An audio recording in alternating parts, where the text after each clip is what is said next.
Want to know how to make the most epic oxtail ever from the Spice King, the man who invented cooking? Check out this recipe. The first thing we're going to do is make a fresh green seasoning with all these fresh ingredients. Anything green, you add it in there. Next, grab a bottle of some Spice King seasoned salt. It's full of aromatic essential oils and trace minerals, and it's really going to make the flavor pop with balance and flavor. Next, I want you to head to any of your grocery stores and buy the Spice King brand oxtail seasoning. All seasonings ain't the same. Cook with the Spice King, trust me. I'm the originator when it comes to this. We're gonna season our oxtail good. You can see all the herbs and spices in there. It's so epic. Next, we're gonna come in with about 2 huge spoons of our green seasoning paste that we just added in the blender. We're gonna add some Asian oyster sauce. We're gonna add a little bit of regular soy sauce.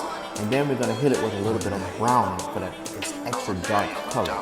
Next, we're gonna massage it all in and let it marinate. You can marinate it overnight if you want to, or you can just cook it straight. Next, we're taking a little bit of oil.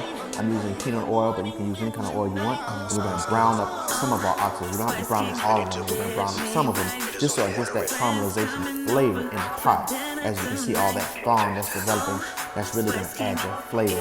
Next, we're gonna add the remaining oxtails in there. And you can see it's all marinated and smelling and looking amazing.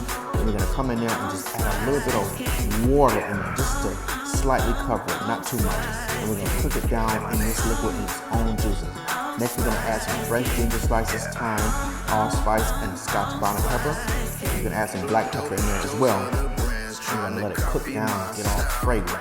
Be careful not to bust that pepper because you don't want it to be busted. Next, we're gonna add a little bit of sugar and accent. Anytime you're cooking something savory, add a little pinch of sugar and some balance it. Next, we got some onions and scallions added in there, and we're just gonna cook it down until it's really nice and tangy. Listen, guys, when you wanna kick that flavor up, just hit it with a little bit of tomato sauce. You can use ketchup or tomato sauce, and then add a little extra Spice King. You gotta season and layer. You hear me? Ladies and gentlemen, I promise it's gonna be the best oxtail you've ever had in your life. Spice King style. Head over to your favorite grocery store and grab some Spice King seasoning. So you can go to www.spicekingworld.com. Love ya!